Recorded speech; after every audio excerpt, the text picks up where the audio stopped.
Chapter 7. Harry. John Hamman, 1914. London, England. John was in England when the war broke out. He never intended to join the army, much less someone else's army. He never wanted to go to war, and certainly not someone else's war. It was all Harry's fault, really. The big tall bastard. Harry and a lot of English beer. John vaguely remembered some girls being involved somehow as well, promising them he would help and do his duty, if not for their country, then for the world. The chubby girl kissed him for that. The prettier blonde had already attached herself to Harry, as he waxed on elegantly in the very refined accent he had picked up at Beaumont College. John didn't think the brunette had done her duty by him, but his memory of the latter part of the night was a little vague. He did remember standing in front of a large desk in the recruiting office in front of an elderly English officer. He and Harry were both still very drunk. John remembered wondering if the man had fought against Napoleon, but couldn't recall what year that was.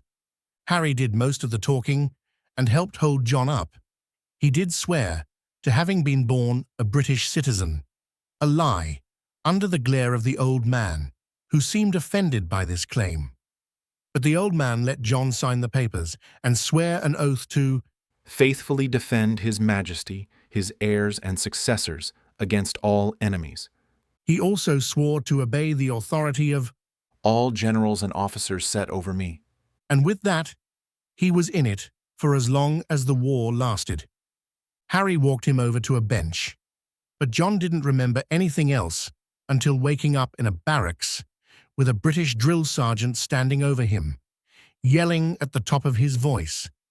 Harry was nowhere to be seen. John did later learn that Harry had somehow managed to wrangle some sort of commission through one of his school friends and was now an officer in the artillery. That courtesy was not extended to John. He was now in the infantry, the lowliest grunt in the British Army, and was by his instructor's evaluation the most useless, incompetent, worthless waste to ever aspire to take the Queen's shilling. For the next 2 months, John lived in an unknown circle of hell, one of 1,000 other men from the same town that he had volunteered in. They were all formed into a pals battalion. He was seriously rethinking his life choices, but didn't have long to ponder his plight. Their abbreviated training was cut short. Soon he was being handed a pair of boots, which did not vaguely fit and were almost unwearable, and associated other bits of kit. He was then loaded onto a boat with several hundred others, like so many cattle, for transport across the channel. He seemed to spend all his time on trains. The food was a crime. Mostly, he remembered never knowing where he was or what he was doing, and simply followed along with all the other men he was being shipped with. John did finally seem to arrive somewhere. Men from their group had been dropped off at various points. As their numbers grew smaller, finally it was his turn, as some nameless officer pointed at John and a group of other men and ordered them off the train. He eventually learned he was in Belgium.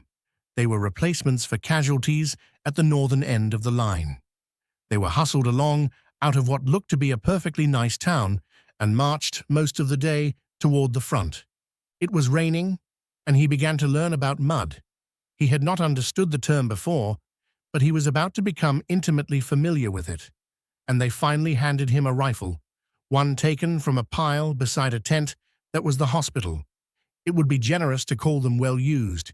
He was not at all certain it would fire.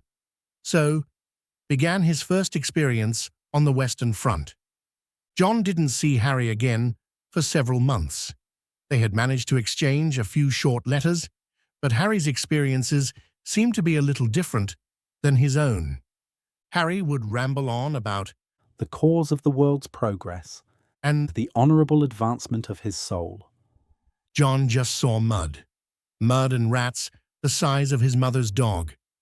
If the world's progress was being advanced here, he didn't know how. and John found himself far more interested in trying to keep his feet dry than in the advancement of his soul. He learned the nearby village was called Plugstriot, but he never did learn how to pronounce it properly. He learned which bars sold the most watered-down wine, which bakeries used the most sawdust in their bread, and which of the young, and not so young, women carried the pox. And he assiduously avoided all three as he watched his trenchmates fall victim to the same. He supposed it was a fairly typical war. The lines were stagnant in that sector, and they saw little fighting, at least since he had been there, but they were already hearing rumors of a big push planned for the summer, talk of breaking the Hun and smashing their lines.